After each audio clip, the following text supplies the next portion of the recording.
Hello, so today I'm going to be doing my Booktube Rereadathon. Oh, I need to eat something.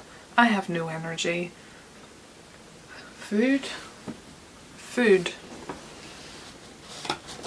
I'll find a grape. And I'm cold. Come on. Hello, so today I'm going to be doing my Booktube Rereadathon 2018 TBR video. I saw this originally on Pages and Prose channel. I'll link her down below, go check her out. She's got really fucking cool posters on her wall. She's also really great too, by the way, but yeah, I love her posters. This was originally created by Catalyst Reads. I'll link him down below as well. So this is a year-long readathon, focusing on rereading, which is perfect because I had intentions of rereading in 2018 anyway. There are 12 challenges for this readathon that take place throughout the entire year, so for every month you've got a challenge. I'm going to go through each of those challenges and tell you what I have decided to read. For January there are 2 challenges, and that is to read your favourite or one of your favourite standalone books of all time, and also to reread a book that is part of a series that is also one of your favourite books of all time. The standalone book that I have decided to pick is Fever Dream. I absolutely love this book. It left me with so many questions, and because of that, that's made me want to reread it because I think that I will get so much more on the second reading. I read this one in one sitting. I'm probably going to do the same thing again. It was just an absolute page turner. It was weird, it was bizarre, it was crazy. I loved it, and I'm very excited to read it again and to see if I pick up more this time around, because it left me kind of baffled and I've been thinking about it ever since. For the book that's part of a series, I've decided to go with The Chamber of Secrets, the illustrated edition. Now, I haven't actually ever read this in the illustrated edition, but I've obviously read Harry Potter many times, and one of the challenges I've set for myself for 2018 is to go through the illustrated editions that already are out there. So I've already read The Philosopher's Stone, so obviously The Chamber of Secrets is next, so this is one that I will definitely be picking up, and I'm quite excited because these editions are just gorgeous. For February's challenge is to reread a book that you read for middle school, high school, college / university. So for me that's primary school, secondary school, college or university, and I've decided to go for a book that I read for university. I read this for my dissertation. I did my dissertation looking at the genre of science fiction, and one of the books that I read was this one, which is Ursula Le Guin's The Left Hand of Darkness. This was a fantastic book.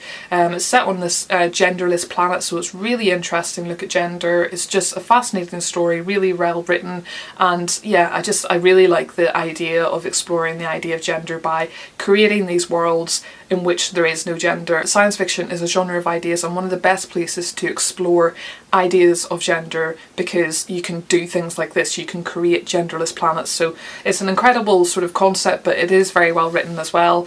So I'm quite excited to reread this one because I have not been at university for a number of years now. For March, it's to reread a non-fiction book, an autobiography and a memoir. There isn't any real sort of autobiographies or memoirs that I really want to read again, so I've decided just to go for the non-fiction choice, and I'm going to reread Sapiens, I think. I really enjoyed this one, and I have talked about it on here before. This was in one of my favourite books of 2017, so I'll link that video for you to check out. This is exactly what it says. It's a brief history of humankind. I found it really fascinating, and I think it would be nice to kind of go back and revisit it, because there's parts of it that I've definitely forgotten, because there is a lot in here, so I might reread this one. For April is to reread a book that you were confused about or had mixed feelings about, and the one that I've decided to go for is The Many. I read this, it was shortlisted for the Man Booker International Prize, and I remember reading it, and I think I just finished it and felt like I wasn't really sure what had just happened, but there was something about it that was really enjoyable, but something about it that was kind of disappointing, and I find it hard to kind of decide how I felt about it, so I think it's one that I'm quite happy to reread and see how I feel about it. I know that it was really atmospheric, and that's something that I really liked about it, and I think that the writing was really nice, but I think that maybe the story confused me. I don't know, it's one that I'm going to give another go, and then we'll see what I think once I've reread it. For May is to reread a book that's a guilty pleasure. To be perfectly honest, I really don't have any guilty pleasures. I like what I like, and I'm not really embarrassed by it, so I haven't really got one for this month, so I'll just make up what I want to read that month whenever that time comes. But yeah, there's nothing that I really consider a guilty pleasure. For June is to reread a book that you hate or felt disappointed by. Now, these aren't books that I hate, I just felt they were a bit and I maybe want to give them another go, because I think that by the time June hits, the hype of these should be long past and there'll be hype over some other things, and that's because the two books that I want to reread are these ones. That's The Essex Serpent and The Power by Naomi Alderman. Sorry, I'm just laughing at my accent. This was the Waterstones Book of the Year and was probably shortlisted for a bunch of other things. This was on the shortlist for the Women's Bailey Prize for Fiction. There was a lot of hype with them basically, and I think I read them and just thought they were okay. I wouldn't mind reading them again because I don't think that they were like bad or anything. I just think that I read them and was kind of caught up in the hype and then just felt a little bit let down. This is why hype was sometimes a really bad thing. But I would quite like to read these again because they were enjoyable and I'm happy to kind of pick them up again. So we've got The Essex Serpent, which is a historical novel that looks at sort of science and religion, and then we've got The Power, which is exploring the idea that women are more powerful than men, they've got more strength. It spans over a number of years. There was aspects of both of these that I liked and aspects that were a bit meh. So those are the two that I've gone for. Like I said, I don't hate them or anything, I just thought they were a bit mediocre. I feel mean. For July is to reread a book that is written by a female author, to reread a book by an LGBTQIA+ author, and to reread a book that explores diversity in terms of race and culture. So for the female author, all three of these are females, but the one that's going to fit the category of female author is Hot Milk by Deborah Levy. This is one of my favourite books of all time. I talked about this in the best fiction paperbacks of 2017 in terms of the general population's opinion, and this is one that I really loved. I think that the writing was incredible, it was very dreamlike, it was very thematic, it's the kind of perfect book that I like, that it's not heavy on the plot but it's just got really strong writing and thought-provoking themes that run throughout it. So one that I definitely want to pick up again, so that's what I've gone for. For my LGBTQIA+ author, I've decided to go for Oranges Are Not the Only Fruit by Jeanette Wintersohn. So I've talked about this on here before as well. This is one that I really, really love. I just really like Jeanette's writing. I find it very compelling. I find it very comforting. There's something that's sort of nostalgic about it. This is about a young gay girl growing up in a very religious family. It's quite funny. It's very much based on Jeanette's own life as well. One of my favourite books, so I'm quite excited to reread this one as well. The next one that I've chosen is Bloodchild and Other Stories. This is a science fiction collection of short stories, and I read this such a long time ago, so I really don't even remember what was in this, apart from the fact that I remember really enjoying it and thinking that it was really imaginative and just excellent in the ideas that it explored.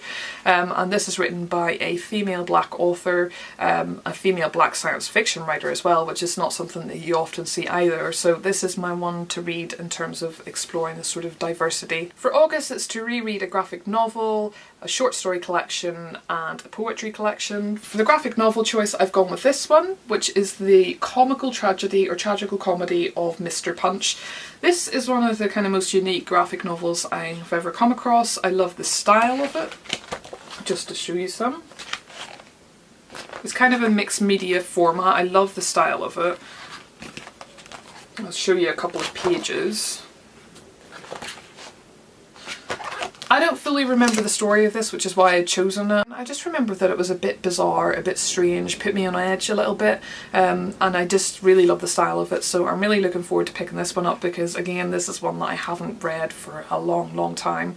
So that's the graphic novel choice. For the short story collection, I've decided to go with this one, which is Don't Try This at Home.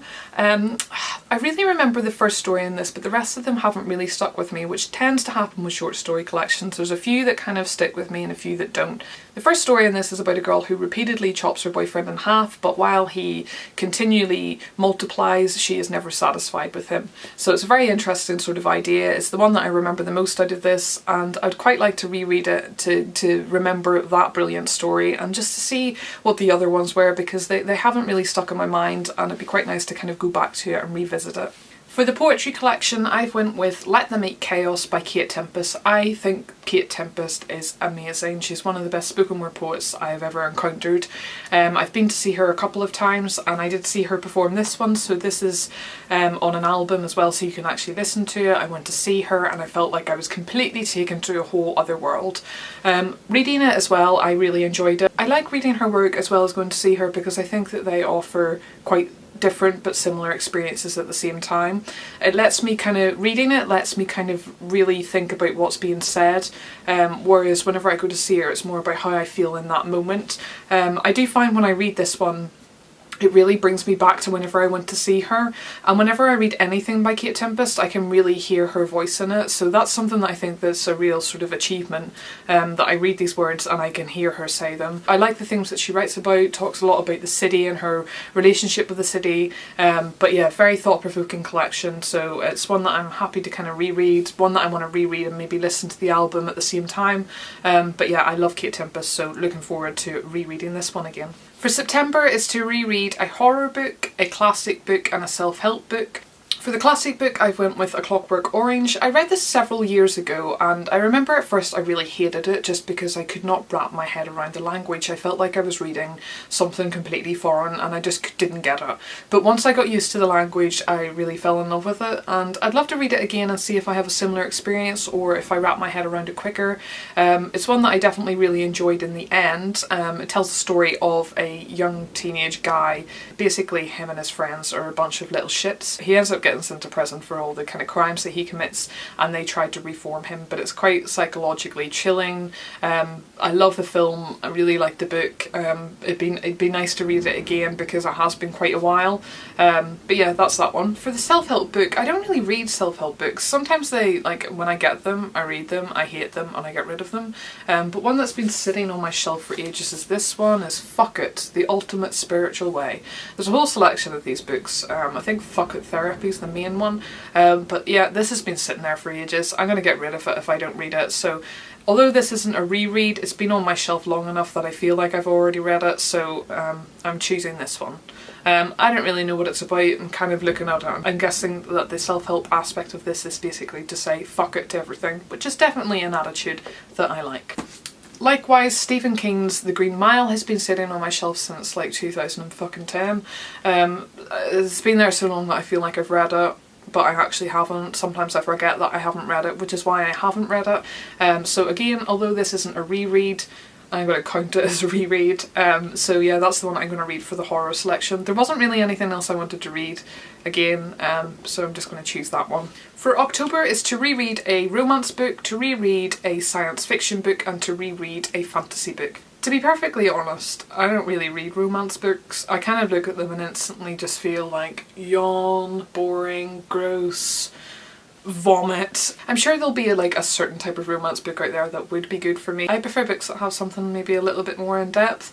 There's plenty of books out there that I've read that have aspects of romance within them that I enjoy, but if it's the whole book, nah. And half the time whenever I do see them, they're just really heteronormative and dull. So, nah. The only thing I could really think of was Tipping the Velvet, which not really a romance novel, but I'm going to go with it. It's a historical fiction novel that actually acknowledges the fact that lesbians have existed in history. For the fantasy choice, I went with Assassin's Apprentice by Robin Hobb. This is the first in the series.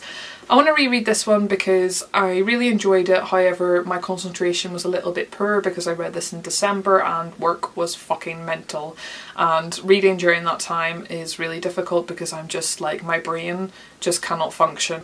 I want to read this one again so that I can actually appreciate it a little bit more the second time round. For the science fiction choice, I've went with the entire Southern Reach trilogy.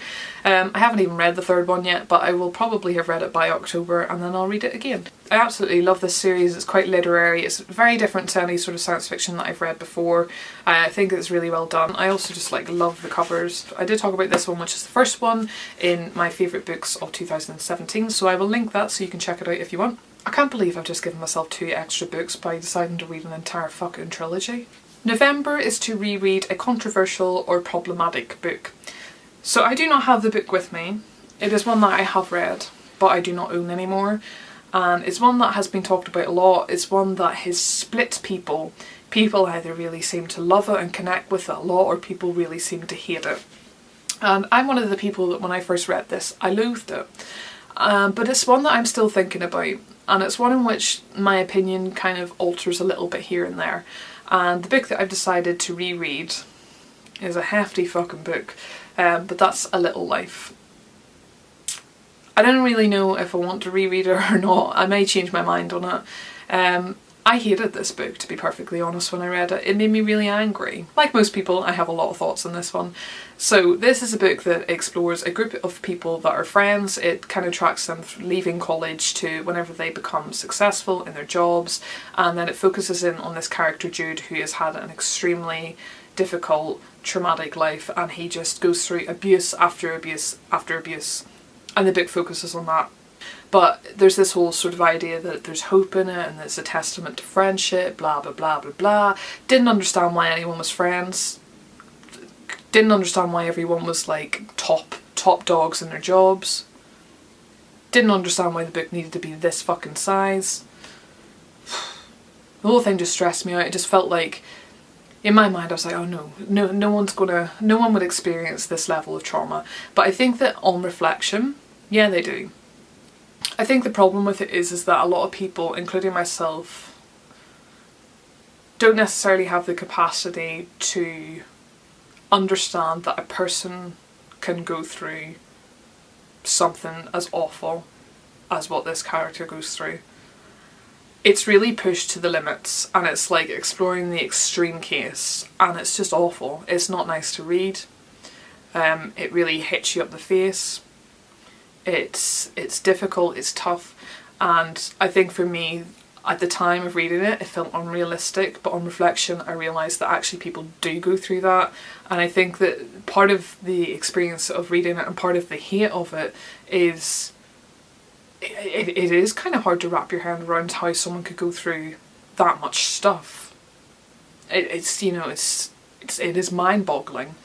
So the book has really had the book has had a huge effect on me. It's one that I still think about. I stand by the fact that I think that it does need a massive edit. I stand by the fact that the whole thing doesn't feel realistic. More to do with the fact that I can't understand why this group of people are friends, can't understand why they're all like amazing in their careers. In terms of what the character goes through, it does happen, and I realise that. So it's a very difficult read, but I think that my reading experience of it at the time might be very different to if I read it again. For December is to reread any book you want from any genre. I think that for me is probably going to be the next illustrated edition of Harry Potter, which will be The Goblet of Fire. I think that will be out by then. Otherwise, I'll probably just see how I feel at the time, so it's quite far away, so I'll see what happens in December, but I think it'll probably be the illustrated edition of The Goblet of Fire. So there we go, that is my TBR for the Booktube Rereadathon 2018. I'd love to know if you're taking part, or if you've read any of these books, or if you have any opinions on them. I'm pretty excited to do this. I haven't really ever reread anything. The only things that I've ever reread is Harry Potter, so it's going to be really interesting to reread some of these and see if my opinions have changed, or if I fall in love with it even more, or if I pick up something new. So yeah, there we go. Thank you for watching, and I will see you again soon. Bye.